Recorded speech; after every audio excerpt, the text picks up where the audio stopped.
Hi ವಿದ್ಯಾರ್ಥಿಗಳೇ, ಎಲ್ಲರೂ ಕೂಡ ನನ್ನ ಚಾನಲ್ಗೆ ಸ್ವಾಗತ ಹೇಳ್ತಾ ದ್ವಿತೀಯ PUC ವಿದ್ಯಾರ್ಥಿಗಳಿಗೆ ಸಂಬಂಧಿಸಿದಂತಹ ಆರ್ಟ್ಸ್ ಮತ್ತು ಕಾಮರ್ಸ್ ವಿದ್ಯಾರ್ಥಿಗಳಿಗೆ ಸಂಬಂಧಿಸಿದಂಥ ಅರ್ಥಶಾಸ್ತ್ರ ಎಂಬ ವಿಷಯದಲ್ಲಿ 80ಕ್ಕೆ 80 ತೆಗೆದುಕೊಳ್ಳುವಂಥ ಯೋಚನೆಯಲ್ಲಿದ್ದ ವಿದ್ಯಾರ್ಥಿಗಳಿಗೆ ಈ ವಿಡಿಯೋ ತುಂಬ ಇಂಪಾರ್ಟೆಂಟ್ ವಿಡಿಯೋ. ಕೊನೆವರೆಗೂ ನೋಡೋದನ್ನು ಮಾತ್ರ ಮರಲಿಕ್ಕೆ ಹೋಗಬೇಡಿ. ಮೇನ್ ಹೈಲೈಟ್ ಕ್ವಶನ್ಸ್ಗಳನ್ನು ಇಲ್ಲಿ ಹೇಳ್ಕೊಡ್ತಾ ಇದ್ದೇನೆ. 58 ಕ್ವಶನ್ಸ್ಗಳು ಜೊತೆಗೆ multiple choice 1 marks match the following ಎಲ್ಲ ಕ್ವಶನ್ಸ್ಗಳನ್ನು ಕವರ್ ಮಾಡಿದ್ದೇನೆ. ಈ ಒಂದು ವಿಡಿಯೋ ನೀವು ನೋಡಿದರೆ ಸಾಕು, ಇದರಲ್ಲಿದ್ದಂಥ ಕ್ವಶನ್ಸ್ಗಳನ್ನು ನೀವು ಚೆನ್ನಾಗಿ ಕರೆಕ್ಟಾಗಿ ಇರುವಂತಹ ಉತ್ತರಗಳನ್ನೇ ನಿಮ್ಮ ಬೋರ್ಡ್ ಪರೀಕ್ಷೆಯಲ್ಲಿ ಬರೆದಿದ್ದೆ ಆದರೆ ನಿಮಗೆ ಗ್ಯಾರಂಟಿ 80 ಬರುವಂತಹ ಯಾವುದರಿಂದಲೂ ಕೂಡ ತಪ್ಪಿಸಲಿಕ್ಕೆ ಆಗೋದಿಲ್ಲ. ಬನ್ನಿ ಹಾಗಾದರೆ ಶುರು ಮಾಡ್ತಾ ಹೋಗೋಣ. ಯಾಕಂದರೆ ನಿಮ್ಮ ಬೋರ್ಡ್ ಪರೀಕ್ಷೆಯಲ್ಲಿ ಈ ಒಂದು ವಿಡಿಯೋದಲ್ಲಿರುವಂತಹ ಕೀ ಪಾಯಿಂಟ್ಸ್ಗಳನ್ನು ಬರೆದ್ರೆ ಸಾಕು. ಓಕೆ, ಬನ್ನಿ ನೋಡಿ. ಫಸ್ಟ್ ಇಂಪಾರ್ಟೆಂಟ್, TFC ಇವು 100 ರೂಪಾಯಿಗಳು ಮತ್ತು TVC ಯು 125 ರೂಪಾಯಿಗಳಿದ್ದಾಗ ಒಟ್ಟು ವೆಚ್ಚವನ್ನು ಕಂಡುಹಿಡಿಯಿರಿ. ತುಂಬ ಸಿಂಪಲ್ ಆಗಿದೆ. ಇಲ್ಲಿ TFC 100 ರೂಪಾಯಿ ಮತ್ತು 125 ರೂಪಾಯಿ ಎರಡನ್ನು ಪ್ಲಸ್ ಮಾಡಿದಾಗ ನಮಗೆ ಸಿಗೋದೇ ಉತ್ತರ. ಈಗಲೇ ಸಬ್ಸ್ಕ್ರೈಬ್ ಮಾಡಿ ನನ್ನ ಚಾನಲನ್ನು, ಎಲ್ಲ ವಿಡಿಯೋಸ್ಗಳು ಸಿಗ್ತದೆ ನಿಮಗೆ. ನೆಕ್ಸ್ಟ್ ಇಂಪಾರ್ಟೆಂಟ್, ಮಹಾ ಆರ್ಥಿಕ ಕುಸಿತದ ವರ್ಷ ಯಾವುದು ಅಂದರೆ 1929. ಇದು ಒಂದು ತುಂಬ ಇಂಪಾರ್ಟೆಂಟ್ ಪ್ರಶ್ನೆ ಇದೆ. ನೆಕ್ಸ್ಟ್ ಬಂದುಬಿಟ್ಟು ಇನ್ನೊಂದು ಇಂಪಾರ್ಟೆಂಟ್ ಪ್ರಶ್ನೆ ಬಂದುಬಿಟ್ಟು ಇಲ್ಲಿ ಅನುಭೋಗಿಗಳು ಉತ್ಪಾದಕರು ದೇಶೀಯ ಮತ್ತು ವಿದೇಶಿ ಸರಕುಗಳ ನಡುವೆ ಆಯ್ಕೆ ಮಾಡಿಕೊಳ್ಳಬಹುದು. ಈ ಮಾರುಕಟ್ಟೆ ಕೊಂಡಿಯನ್ನು ಹೀಗೆನ್ನುತ್ತೇವೆ. ಏನಪ್ಪ ಅಂದರೆ ಉತ್ಪನ್ನ ಮಾರುಕಟ್ಟೆ ಎಂದು ನಾವು ಕರಿತೇವೆ. ಓಕೆ, ನೆಕ್ಸ್ಟ್ ಇಂಪಾರ್ಟೆಂಟ್ ಬಂದುಬಿಟ್ಟು ಇಲ್ಲಿ ಇಂಪಾರ್ಟೆಂಟ್, ಭಾರತದಲ್ಲಿ ಕರೆನ್ಸಿಯನ್ನು ಚಲಾವಣೆಗೆ ತರುವ ಏಕಮಾತ್ರ ಸಂಸ್ಥೆ ಯಾವುದು ಅಂದರೆ RBI ಅಂತ ಹೇಳ್ತೇವೆ. ಇದು ಬಹಳ ಇಂಪಾರ್ಟೆಂಟ್ ಪ್ರಶ್ನೆ ಇದೊಂದು ಕೂಡ. ನೆಕ್ಸ್ಟ್ ಇನ್ನೊಂದು, ಬೆಲೆ ಪಡೆಯುವ ವರ್ತನೆಯು ಡ್ಯಾಶ್ ಮಾರುಕಟ್ಟೆಯ ವಿಭಿನ್ನ ಗುಣಲಕ್ಷಣವಾಗಿದೆ. ಯಾವುದು ಅಂದರೆ ಪರಿಪೂರ್ಣ ಪೈಪೋಟಿ ಅಂತ ನಾವು ಹೇಳ್ಬೋದು. ನೆಕ್ಸ್ಟ್ ಬಂದುಬಿಟ್ಟು ಇಂಪಾರ್ಟೆಂಟ್ ಪ್ರಶ್ನೆ, ಭಾರತದಲ್ಲಿ ಡ್ಯಾಶ್ ವರ್ಷವು ಏಪ್ರಿಲ್ 1ರಿಂದ ಮಾರ್ಚ್ 31 ಇರುತ್ತದೆ ಹಣಕಾಸಿನ ಅಂತ ಇಲ್ಲಿ ಆನ್ಸರ್ ಇರುತ್ತೆ.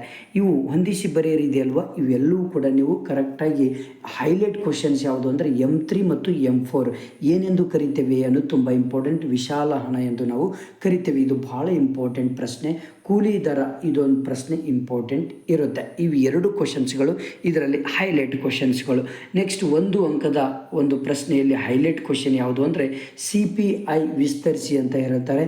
ಅಂದರೆ ಕನ್ಸ್ಯೂಮರ್ ಪ್ರೈಸ್ ಇಂಡೆಕ್ಸ್, ಅನುಭೋಗಿ ಬೆಲೆ ಸೂಚ್ಯಂಕ ಅಂತ ನಾವು ಹೇಳ್ಬೋದು. ಇದೊಂದು ಪ್ರಶ್ನೆ ಹೈಲೈಟ್ ಇದೆ. ಓಕೆನಾ. ನೆಕ್ಸ್ಟ್ ಬಂದುಬಿಟ್ಟು ಇಲ್ಲಿ ಪ್ರಾಥಮಿಕ ಕೊರತೆ ಎಂದರೇನು ಅಂತ ಈ ಒಂದು ಪ್ರಶ್ನೆ ಒಂದು ಹೈಲೈಟ್ ಇದೆ. ಇದೊಂದು ಓದ್ಕೊಂಬಿಡಿ ಸಾಕು. ಓಕೆನಾ. ನೆಕ್ಸ್ಟ್ ಬಂದುಬಿಟ್ಟು ಹೈಲೈಟ್ ಕ್ವಶನ್ 2 ಅಂಕದ ಪ್ರಶ್ನೆಗಳಲ್ಲಿ ಹೈಲೈಟ್ ಬರೋದು ಯಾವುದು ಅಂದರೆ ಅನುಭೋಗಿಯ ಆದರ್ಶ ಆಯ್ಕೆಯನ್ನು ನಿರ್ಧರಿಸುವ ಅಂಶಗಳನ್ನು ಪಟ್ಟಿ ಮಾಡಿ. 4 ಇರೋದು ಅನುಭೋಗಿಯ ಆದಾಯ ಮತ್ತು ಅನುಭೋಗಿಯ ಆದ್ಯತೆಗಳು, ಸೀಮಾಂತ ಬದಲಿಕೆ ದರ, ಸರಕಿನ ಬೆಲೆ. ಇವು ಇಷ್ಟು ಇಂಪಾರ್ಟೆಂಟ್ ಪ್ರಶ್ನೆಗಳು. ನೆಕ್ಸ್ಟ್ ಪ್ರತಿಫಲಗಳ ಪ್ರಮಾಣದ ವಿಧಗಳನ್ನು ತಿಳಿಸಿ ಅಂದರೆ ಏರಿಕೆ ಪ್ರತಿಫಲಗಳ ಪ್ರಮಾಣ, ಸ್ಥಿರ ಪ್ರತಿಫಲಗಳ ಪ್ರಮಾಣ, ಇಳಿಕೆಯ ಪ್ರತಿಫಲಗಳ ಪ್ರಮಾಣ. ಇದೊಂದು ತುಂಬ ಇಂಪಾರ್ಟೆಂಟ್ ಪ್ರಶ್ನೆ. ನೆಕ್ಸ್ಟ್ 4 ಉತ್ಪಾದನಾಂಗಗಳ್ಯಾವು, ಅವುಗಳ ಪ್ರತಿಫಲಗಳನ್ನು ಹೆಸರಿಸಿ ಅಂದರೆ ಭೂಮಿ, ಶ್ರಮ, ಬಂಡವಾಳ, ಸಂಘಟನೆ. ಇಷ್ಟು ಇಂಪಾರ್ಟೆಂಟ್ ಪ್ರಶ್ನೆ ಇರುತ್ತೆ. ಇದು ನೆಕ್ಸ್ಟ್ ಬಂದುಬಿಟ್ಟು ಇದು ಏನು ತೊಂದರೆ ಇಲ್ಲ, ಇವೇನು ಬೇಡ. ನೆಕ್ಸ್ಟ್ ಇದೊಂದು ಪ್ರಶ್ನೆ ಬಹಳ ಇಂಪಾರ್ಟೆಂಟ್. C = 150 + 0.5 ಇದೊಂದು ಪ್ರಶ್ನೆ ಇಂಪಾರ್ಟೆಂಟ್ ಬರುತ್ತೆ, ನೆನ್ಪಿಟ್ಕೊಳ್ರಿ. ಓಕೆನಾ. ನೆಕ್ಸ್ಟ್ ಇದೊಂದು ಓದ್ಕೊಳ್ಳಿ. ನೆಕ್ಸ್ಟ್ ಬಂದುಬಿಟ್ಟು ಪುಕ್ಕಟ ಸವಾರರೆಂದರೆ ಯಾರು? ಇದು ಹೈಲೈಟ್ ಕ್ವಶನ್. ಇದು ಒಂದು ಕೂಡ 2 ಅಂಕದ ಪ್ರಶ್ನೆಗಳಲ್ಲಿ ಇದೊಂದು ಪ್ರಶ್ನೆ ಓದ್ಕೊಳ್ಳಿ. ಓಕೆನಾ. ನೆಕ್ಸ್ಟ್ ಬಂದುಬಿಟ್ಟು ಇಲ್ಲಿ 4 ಅಂಕದ ಪ್ರಶ್ನೆಗಳಲ್ಲಿ ಬಹಳ ಇಂಪಾರ್ಟೆಂಟ್ ಪ್ರಶ್ನೆ ಇದೆ ಅಂತ ತೊಂದರೆ ಇಲ್ಲ. ಬಜೆಟ್ ಗಣವನ್ನು ರೇಖಾಚಿತ್ರದ ಸಹಾಯದಿಂದ ಸಂಕ್ಷಿಪ್ತವಾಗಿ ವಿವರಿಸ್ರಿ. ಇದು ಬಹಳ ಇಂಪಾರ್ಟೆಂಟ್ ಡೈಗ್ರಾಮ್ ಇದೆ. ಈ ಒಂದು ಡೈಗ್ರಾಮ್ ತೆಗೆದ್ರೆ ಸಾಕು, ನಿಮಗೆ 3 ಮಾರ್ಕ್ಸ್ ಈಸಿಯಾಗಿ ಸಿಕ್ಬಿಡುತ್ತೆ. ಆಮೇಲೆ ಸ್ವಲ್ಪ ನೀವು ಎಕ್ಸ್ಪ್ಲೇನ್ ಮಾಡೋದ್ರಿಂದ ನಿಮಗೆ 1 ಮಾರ್ಕ್ಸ್ ಇರುತ್ತೆ. ಇದು ಒಂದು ಕ್ವಶನ್ ಹೈಲೈಟ್ ಇದೆ. ನೆಕ್ಸ್ಟ್ ಬಂದುಬಿಟ್ಟು ಇದೇನು ತೊಂದರೆ ಇಲ್ಲ. ಇದೊಂದು ಪ್ರಶ್ನೆ ಹೈಲೈಟ್ ನಿಮಗೆ 4 ಅಂಕಕ್ಕೆ. ಯಾವುದು ಅಂದರೆ TR ಮತ್ತು TC. ಅಂದರೆ ಇದರಲ್ಲಿ ಭಾಳ ಇಂಪಾರ್ಟೆಂಟ್. ಎಷ್ಟೋ ವಿದ್ಯಾರ್ಥಿಗಳು ನೀವು ತಪ್ಪು ಮಾಡ್ತೀರಾ. ಏನಪ್ಪ ಅಂದರೆ ಮಾರಾಟದ ಪ್ರಮಾಣ ಇದೆ, TR ಮತ್ತು TC ಕೊಟ್ಟಿರ್ತಾರೆ. ಇಲ್ಲಿ ಸಿಂಪಲ್ಲಾಗಿ ಮೈನಸ್ ಮಾಡ್ತಾ ಹೋಗಬೇಕು. TR ಒಳಗಡೆ TCಯನ್ನು ಕಳೆದುಬಿಟ್ರೆ ನಿಮಗೆ ಲಾಭ ಸಿಕ್ಬಿಡ್ತದೆ. ಇದು ಒಂದು ಕಳೆಯುವಂತಹ ಒಂದು ಮೆಥಡ್. ಇದು ಬಹಳ ಉತ್ತಮವಾದಂಥ ಪ್ರಶ್ನೆ. ಈಸಿಯಾಗಿ 4 ಅಂಕಗಳನ್ನು ತೆಗೆದುಕೊಳ್ಳೋದು. ಇದೊಂದು ಓದ್ಕೊಳ್ಳಿ, ಇದೊಂದು ಹೈಲೈಟ್ ಮಾಡ್ಕೊಳ್ಳಿ. ಇದೇನು ಬೇಡ. ಓಕೆ. ನೆಕ್ಸ್ಟ್ ಇದು ಕೂಡ ಬೇಡ. ಓಕೆ. ನೆಕ್ಸ್ಟು ಇದೊಂದು ಬರುತ್ತೆ, ಹೂಡಿಕೆ ಬಿಂಬಕವನ್ನು ರೇಖಾಚಿತ್ರದೊಂದಿಗೆ ವಿವರಿಸ್ರಿ. ಇದೊಂದು ಮೋಸ್ಟ್ ಇಂಪಾರ್ಟೆಂಟ್ ಪ್ರಶ್ನೆ, 3+1 4 ಅಂಕಕ್ಕೆ ಸಂಬಂಧಪಡುವಂಥ ಪ್ರಶ್ನೆ ಇದು. ಇಷ್ಟೇ ನೀವು ಹೈಲೈಟ್ ಇರುತ್ತೆ, ಇದೊಂದು ಡಯಾಗ್ರಾಮ್ ತೆಗೆದು ಇಷ್ಟು ನೀವು ಎಕ್ಸ್ಪ್ಲೇನ್ ಮಾಡಿಬಿಟ್ರೆ ನಿಮಗೆ 4 ಅಂಕಗಳು ಸಿಗುತ್ತೆ. ಇದೊಂದು ಹೈಲೈಟು. ನೆಕ್ಸ್ಟ್ ಇನ್ನೊಂದು ಹೈಲೈಟ್ ಪ್ರಶ್ನೆ ಬಂದುಬಿಟ್ಟು ಇದೊಂದು ಹೈಲೈಟ್ ಪ್ರಶ್ನೆ, ಇದು ಅಂತೂ ಫಿಕ್ಸ್ ಬರುತ್ತೆ, ನೆನ್ಪಿಟ್ಕೊಡ್ರಿ. ಬಂಡವಾಳ ಖಾತೆ ಮತ್ತು ಚಾಲ್ತಿ ಖಾತೆ ಅಂತ ಎರಡಿದೆ, ಇವು ಎರಡರಲ್ಲಿ ಒಂದು ಬರುತ್ತೆ ನಿಮಗೆ. ಇನ್ನೊಂದು ಪ್ರಶ್ನೆ ಯಾವುದು ಅಂದರೆ 6 ಅಂಕಗಳಿಗೆ ಮೋಸ್ಟ್ ಇಂಪಾರ್ಟೆಂಟ್ ಪ್ರಶ್ನೆ. ಪ್ರತಿಯೊಂದು ಡೈಗ್ರಾಮಿಗೆ 2 ಅಂಕಗಳಿರುತ್ತೆ. ಇಲ್ಲಿ ಎಷ್ಟು ಲಕ್ಷಣಗಳಿದೆ ಅಂದರೆ 3 ಲಕ್ಷಣಗಳಿದ್ದಾವೆ ನೋಡಿ. ಔದಾಸೀನ್ಯ ವಕ್ರರೇಖೆಯು ಎಡದಿಂದ ಬಲಕ್ಕೆ ಇಳಿಮುಖವಾಗಿರುತ್ತದೆ, ಅಂದರೆ ಇದು ಮೊದಲನೇ ಲಕ್ಷಣ. ಎಷ್ಟು ಔದಾಸೀನ್ಯ ವಕ್ರರೇಖೆಯ ಲಕ್ಷಣಗಳನ್ನು ರೇಖಾಚಿತ್ರದೊಂದಿಗೆ ವಿವರಿಸ್ರಿ. ಇದು ಬಹಳ ಇಂಪಾರ್ಟೆಂಟ್ ಹೈಲೈಟ್ ಪ್ರಶ್ನೆ. ಓಕೆ, ಇದನ್ನು ಯಾರು ಕೂಡ ನೆಗ್ಲೆಕ್ಟ್ ಮಾಡಲಿಕ್ಕೆ ಹೋಗಬೇಡಿ. ಇದನ್ನು 2-3 ಸಾರಿ ಪ್ರಾಕ್ಟೀಸ್ ಮಾಡಿ. ಇವು 3 ಡೈಗ್ರಾಮ್ ತೆಗೆದುಬಿಟ್ರೆ ಸಾಕು, ನೀವು ಆರಾಮಾಗಿ 6 ಅಂಕಗಳನ್ನು ತೆಗೆದುಕೊಳ್ಬೋದು. ಇದೊಂದು ಮಾರುಕಟ್ಟೆ ಪೂರೈಕೆ ರೇಖೆಯನ್ನು ರೇಖಾಚಿತ್ರದೊಂದಿಗೆ ವಿವರಿಸ್ರಿ.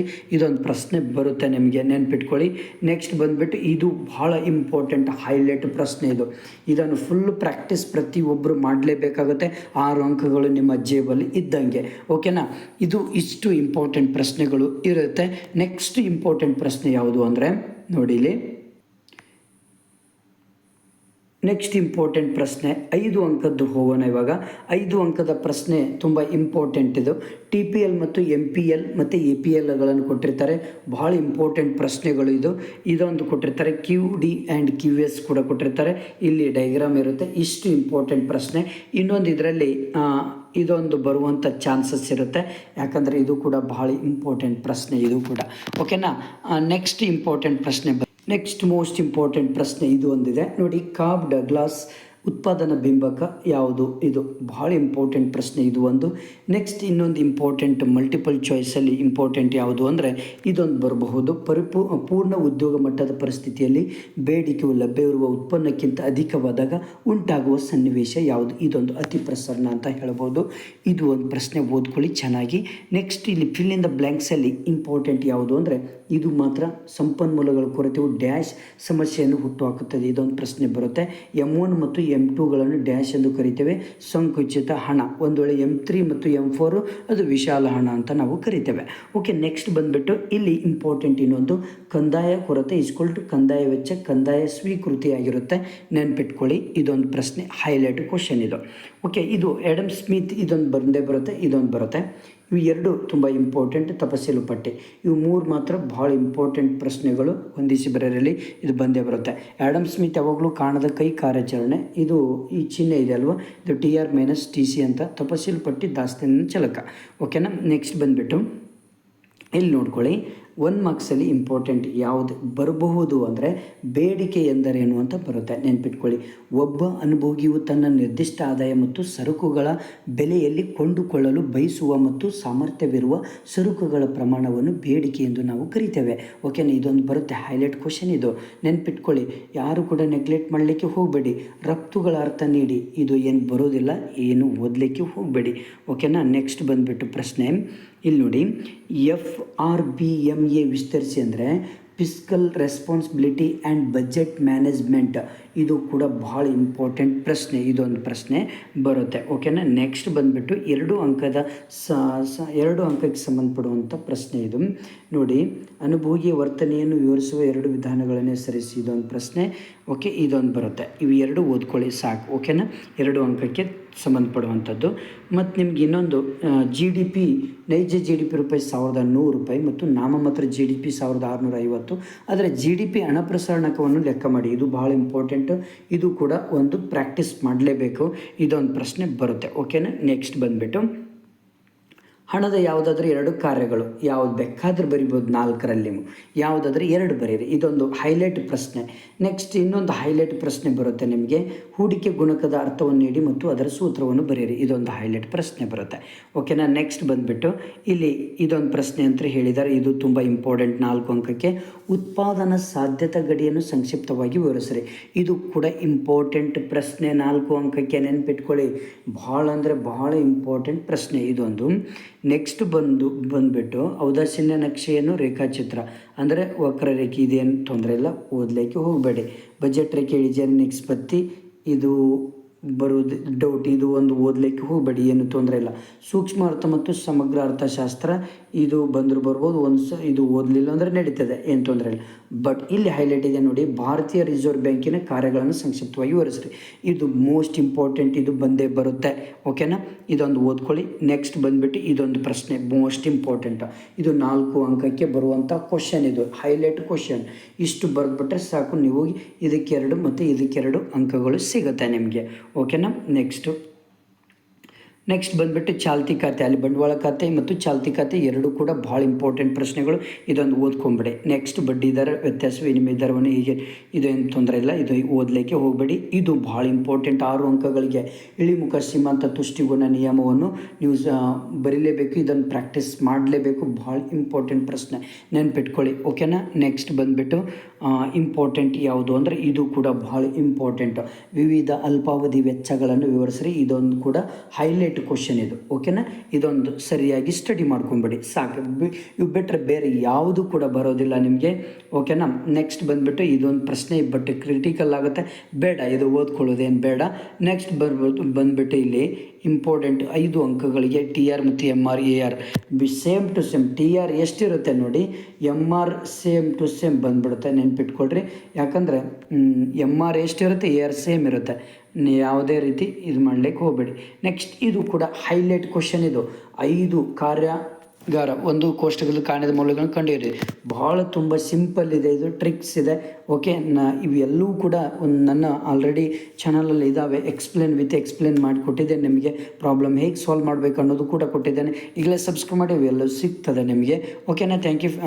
ನೆಕ್ಸ್ಟ್ ಇಂಪಾರ್ಟೆಂಟ್ ಪ್ರಶ್ನೆಗಳು ಯಾವುದು ಅಂದರೆ,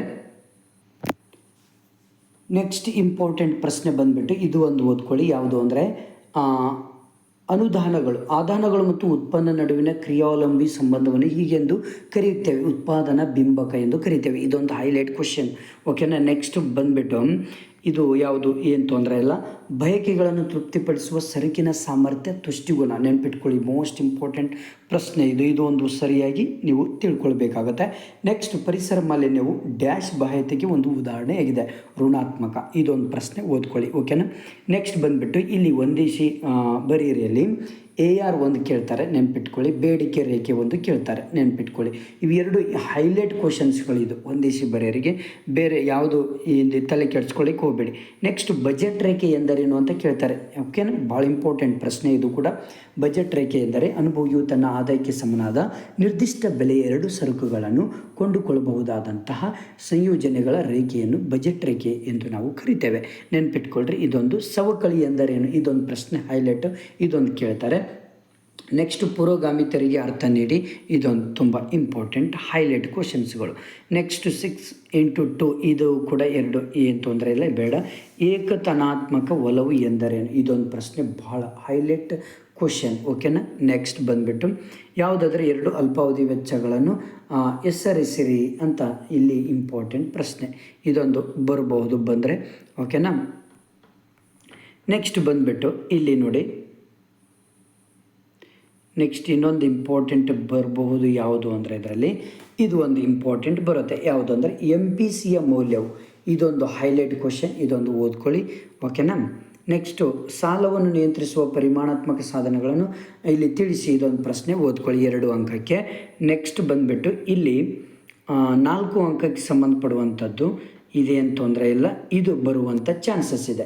ಒಂದು ಆರ್ಥಿಕತೆಯ 3 ಕೇಂದ್ರೀಯ ಸಮಸ್ಯೆಗಳನ್ನು ವಿವರಿಸ್ರಿ, ಇದೊಂದು ಬರುತ್ತೆ, ನೆನ್ಪಿಟ್ಕೊಟ್ರಿ. ಇದೊಂದು ಕ್ವಶನ್ ಓದ್ಕೊಳ್ಳಿ. ಓಕೆನಾ, ನೆಕ್ಸ್ಟ್ ಇದು 4 ಅಂಕಕ್ಕೆ ಇದೊಂದು ಪ್ರಶ್ನೆ ಬರಬಹುದು. ಬೆಲೆ ಮಿತಿ ಎಂದರೇನು ರೇಖಾಚಿತ್ರದೊಂದಿಗೆ ವಿವರಿಸ್ರಿ. ಇಷ್ಟು ಎಕ್ಸ್ಪ್ಲೇನ್ ಕೊಟ್ಟು ಇದೊಂದು ಡೈಗ್ರಾಮ್ ಮಾಡಿಬಿಟ್ರೆ ಆರಾಮಾಗಿ ನೀವು 4 ಅಂಕಗಳನ್ನು ತೆಗೆದುಕೊಳ್ಬೋದು. ಇದು ಬಹಳ ಹೈಲೈಟ್ ಕ್ವಶನ್, ಇದು ಕೂಡ. ಇದನ್ನು ಯಾವುದೇ ಕಾರಣಕ್ಕೂ ತಪ್ಪಿಸ್ಲಿಕ್ಕೆ ಹೋಗಬೇಡಿ, ಇದೊಂದು ಓದ್ಕೊಳ್ಳಿ. ಓಕೆ, ನೆಕ್ಸ್ಟು ಇದು ಏನು ತೊಂದರೆ ಇಲ್ಲ, ಇದು ಬರೋದಿಲ್ಲ, ನೆನ್ಪಿಟ್ಕೊಳ್ಳಿ. ಹಣದ ಶಾಸನಬದ್ಧ ವ್ಯಾಖ್ಯಾನವನ್ನು ಕುರಿತು ಬರೆಯಿರಿ, ಮೋಸ್ಟ್ ಇಂಪಾರ್ಟೆಂಟ್ ಪ್ರಶ್ನೆ ಇದು ಹೈಲೈಟ್ ಕ್ವಶನ್, ಇದು ಒಂದು ಕೂಡ ನೆನ್ಪಿಟ್ಕೊಳ್ಳಿ. ಇದೊಂದು ಓದ್ಕೊಳ್ಳಿ, ಬಹಳ ಇಂಪಾರ್ಟೆಂಟ್. ಇವೆಲ್ಲ ನೆನ್ಪಿಟ್ಕೊಂಡ್ಬಿಟ್ಟು ಸಾಕು, ಆರಾಮಾಗಿ 4 ಅಂಕಗಳನ್ನು ತೆಗೆದುಕೊಳ್ಬೋದು. ಇದೊಂದು ಹೈಲೈಟ್ ಕ್ವಶನು. ನೆಕ್ಸ್ಟ್ ಇದೇನು ತೊಂದರೆ ಇಲ್ಲ, ಓದಲಿಕ್ಕೆ ಹೋಗಬೇಡಿ. ಸಟ್ಟ ವ್ಯಾಪಾರ ಮತ್ತು ಅನುಭೋಗಿ ಆದಾಯಗಳು ವಿನಿಮಯ ದರವನ್ನು ಹೇಗೆ ನಿರ್ಧರಿಸುತ್ತವೆ, ಇದೊಂದು ಹೈಲೈಟ್ ಕ್ವಶನು. ನೆಕ್ಸ್ಟ್ ಬಂದುಬಿಟ್ಟು ಅನುಭೋಗಿಯ, ಇದು ಏನು ತೊಂದರೆ ಇಲ್ಲ, ಇದೊಂದು ಓದ್ಕೊಳ್ಳಿ, ಭಾಳ ಇಂಪಾರ್ಟೆಂಟ್. TPL ಮತ್ತು MPL ಕೇಳ್ತಾರೆ ನಿಮಗೆ. ನೆಕ್ಸ್ಟ್ ಬಂದುಬಿಟ್ಟು ಇಷ್ಟೆಲ್ಲ ಆದಮೇಲೆ ಸಮಗ್ರ ಆರ್ಥಿಕ ಅನನ್ಯತೆಗಳನ್ನು ಬರೆಯಿರಿ. ಇದೊಂದು ಪ್ರಶ್ನೆ ಓದ್ಕೊಳ್ಳಿ, ಓಕೆನಾ. ಇದು 6 ಅಂಕಗಳಿಗೆ ಸಂಬಂಧಪಡುವಂಥದ್ದು. ಇದು ಭಾಳ ಹೈಲೈಟ್ ಕ್ವಶನ್ 5 ಮಾರ್ಕ್ಸಿಗೆ. ಒಬ್ಬ ಅನುಭೋಗಿ 2 ಸರಕುಗಳನ್ನು ಅನುಭವಿಸಲು ಬಯಸಿದ್ದು X1 ಸರಕಿನ ಬೆಲೆ 10 ರೂಪಾಯಿ, X2 ಸರಕಿನ ಬೆಲೆ 20 ರೂಪಾಯಿ. ಅಂದರೆ ಒಬ್ಬ ಅನುಭೋಗಿ ಆದಾಯ 100 ರೂಪಾಯಿ. ಅಂದರೆ ನನ್ನ ಹತ್ತಿರ 100 ರೂಪಾಯಿ ಇದೆ. 100 ರೂಪಾಯಿದಲ್ಲಿ ನಾನು X1 ಸರಕಿನ ಬಾಳೆಹಣ್ಣು 10 ರೂಪಾಯಿ, ಒಂದು ಬಾಳೆಹಣ್ಣಿಗೆ 10 ರೂಪಾಯಿ ಆದರೆ 100 ರೂಪಾಯಿದಲ್ಲಿ ಎಷ್ಟು ಸಿಗ್ತದೆ? ಇದು ಒಂದು. X2 ಸರಕಿನ 20, ಒಂದು ಮಾವಿನ ಹಣ್ಣಿನ ಒಂದು ಬೆಲೆ, ಒಂದು ಮಾವಿನ ಹಣ್ಣಿಗೆ 20 ರೂಪಾಯಿ ಆದರೆ ನನ್ನ ಹತ್ತಿರ 100 ರೂಪಾಯಿ ಇದೆ. ಆ 100 ರೂಪಾಯಿ ಕೊಟ್ಟರೆ ಎಷ್ಟು ಮಾವಿನ ಹಣ್ಣು ಕೊಡ್ತಾರೆ? ಇದು ಇಷ್ಟು ಭಾಳ ಸಿಂಪಲ್ ಇದೆ. 5 ಅಂಕಗಳನ್ನು ತೆಗೆದುಕೊಳ್ಳಿ. ಇದೊಂದು ಬರುತ್ತೆ, ಇದೊಂದು ಓದ್ಕೊಳ್ಳಿ. ಇಷ್ಟು ಸಾಕು. ನಿಮ್ಮ ಫ್ರೆಂಡ್ಸಿಗೆ ಶೇರ್ ಮಾಡಿ, ಹಾಗೆ ನನ್ನ ಚಾನಲ್ ಸಬ್ಸ್ಕ್ರೈಬ್ ಮಾಡಿ. ಎಲ್ಲ ವಿಷಯಕ್ಕೆ ಸಂಬಂಧಪಡುವಂಥ ಮೋಸ್ಟ್ ಇಂಪಾರ್ಟೆಂಟ್ ಇದ್ದಾವೆ, ಯಾರು ಕೂಡ ನೆಗ್ಲೆಕ್ಟ್ ಮಾಡಬೇಡಿ. Okay, thank you friends. ನಿಮ್ಮ ಫ್ರೆಂಡ್ಸಿಗೆ ಶೇರ್ ಮಾಡೋದನ್ನು ಮಾತ್ರ ಮರೆಯಕ್ಕೆ ಹೋಗಬೇಡಿ. ನನ್ನ ಒಂದು ಚಾನಲನ್ನು ಸಬ್ಸ್ಕ್ರೈಬ್ ಮಾಡಿ. Okay, thank you friends.